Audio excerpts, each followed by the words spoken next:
Life has always felt like a delicate balancing act between hardship and fleeting moments of grace. Losing my parents when I was young left a wound that never truly healed, a dull ache that lingered through the years, a reminder of what was taken too soon. Just when I thought loneliness would be my only companion, fate threw me a lifeline in the form of the Parkers, the elderly couple who lived next door.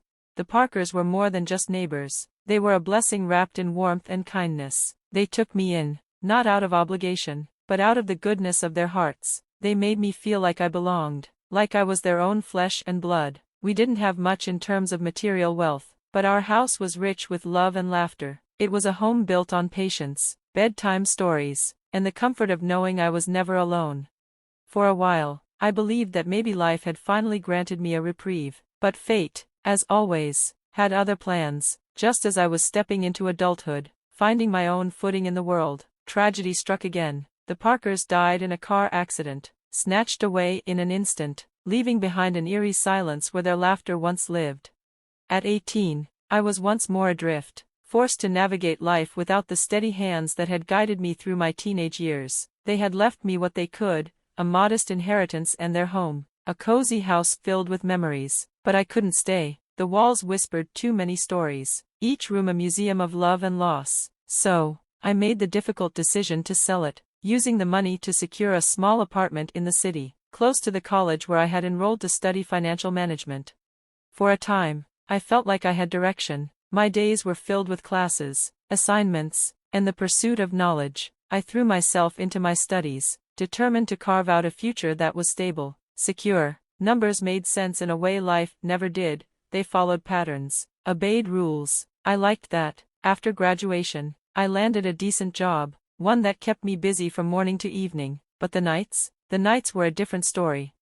The city was vibrant, pulsating with life, yet I felt lonelier than ever. That's when I met Tom.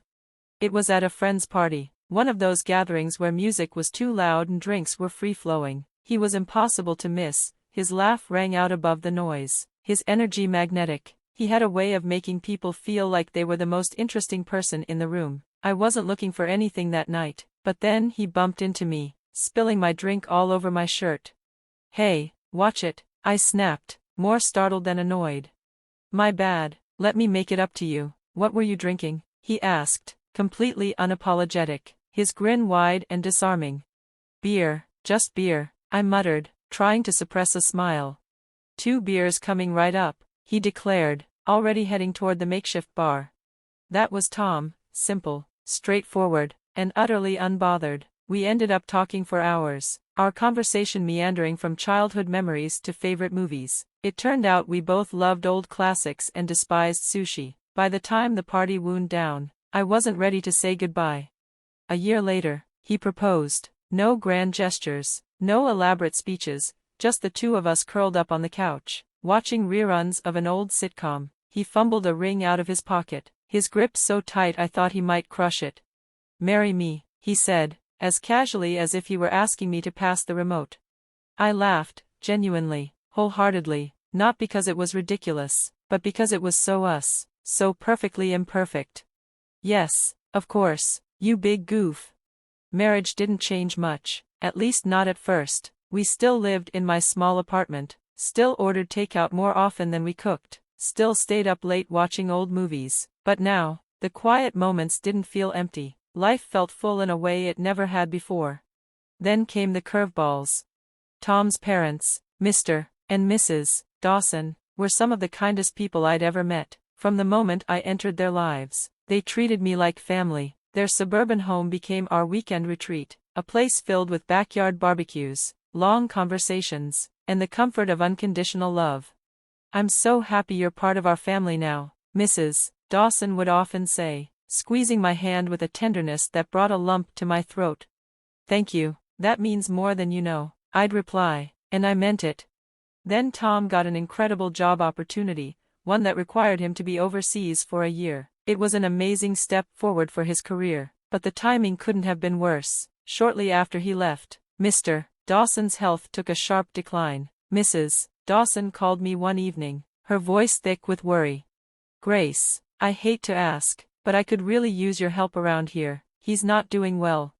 I didn't hesitate. The next morning, I packed a bag and moved in with them, seeing Mr. Dawson so frail, so diminished from the strong, steady man he once was, broke something inside me. I took over the household tasks, letting Mrs. Dawson focus on her husband's care. I cooked, cleaned, ran errands, and in the evenings, I read aloud to Mr. Dawson, my voice filling the quiet spaces where his used to be.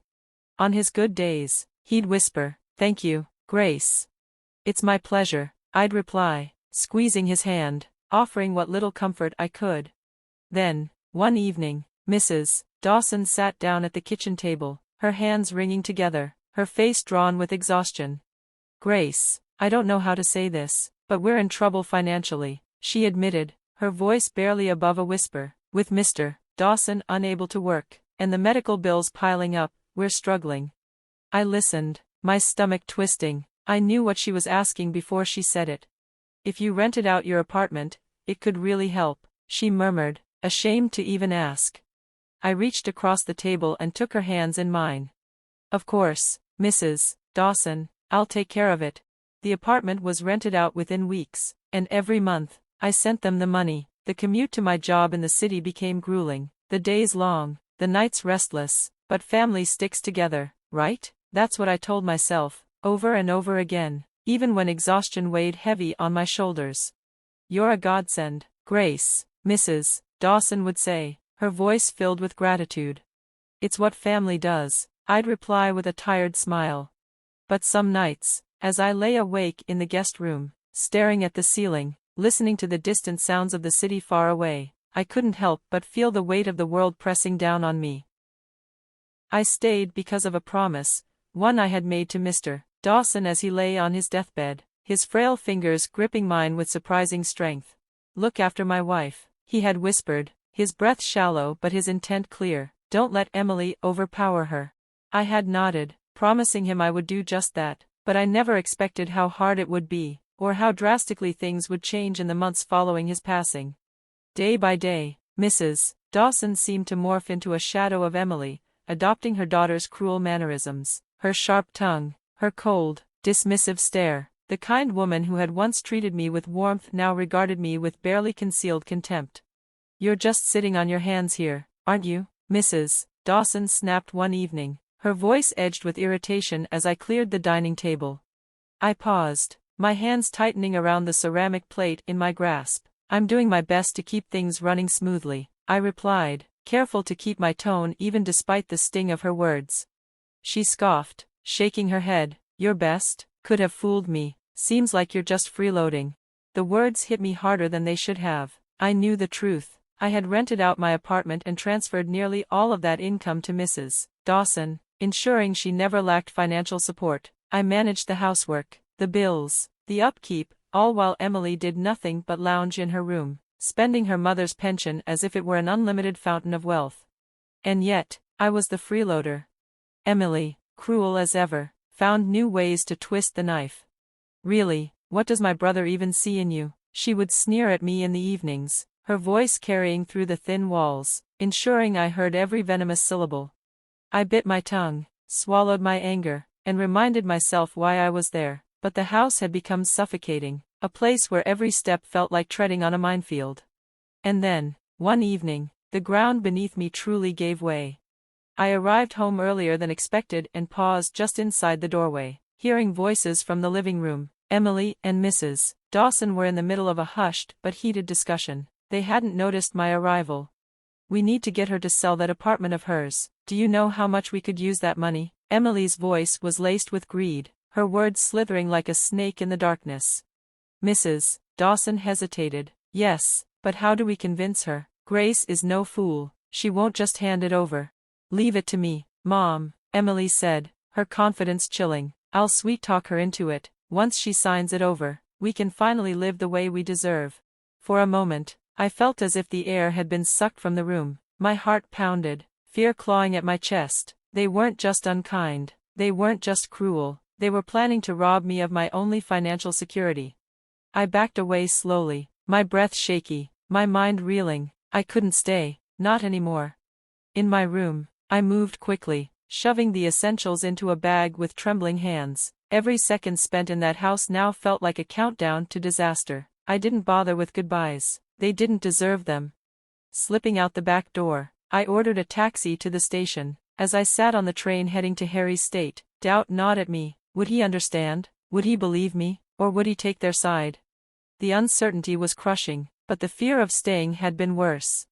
When I arrived at Harry's place, the moment he opened the door, his expression shifted from shock to concern in an instant. His eyes roamed over me, the overnight bag slung over my shoulder, the exhaustion in my face. "Grace, what are you doing here? Is everything okay?" he asked, stepping aside to let me in. I hesitated, taking in the comforting sight of his temporary home. It was small but warm, filled with remnants of him, his books stacked on the coffee table, a sweater draped over the couch, the faint scent of his cologne lingering in the air. "No, Harry, everything's not okay, not at all," I admitted, my voice cracking slightly. He led me to the couch, his expression now lined with worry. "Talk to me, babe, what happened?" So I did. I told him everything. I spoke of Emily's return, of how things had deteriorated, of how Mrs. Dawson had turned against me, and, finally, of the scheme to take my apartment. I hadn't wanted to burden him before, hadn't wanted to add to his worries while he was away working, but now, there was no hiding it. With every word I spoke, Harry's face darkened. By the time I finished, his fists were clenched, his jaw set like stone. "Why didn't you tell me any of this before?" he asked, anger laced in his voice, though not directed at me. "I didn't want to cause more trouble. I thought I could handle it," I admitted, suddenly feeling foolish. "Grace, damn it, you shouldn't have to handle anything like that alone," he muttered, standing abruptly to pace the room. He ran a hand through his hair, exhaling sharply. "I can't believe my mom and Emily would treat you this way." Then, he stopped and looked at me, his eyes filled with resolve. "I'm not letting anyone treat my wife like that, no way." He pulled out his phone, his fingers moving swiftly over the screen. My heart pounded as he dialed his mother. The phone barely rang twice before she answered, though I couldn't hear her words. I could read the tension in Harry's shoulders.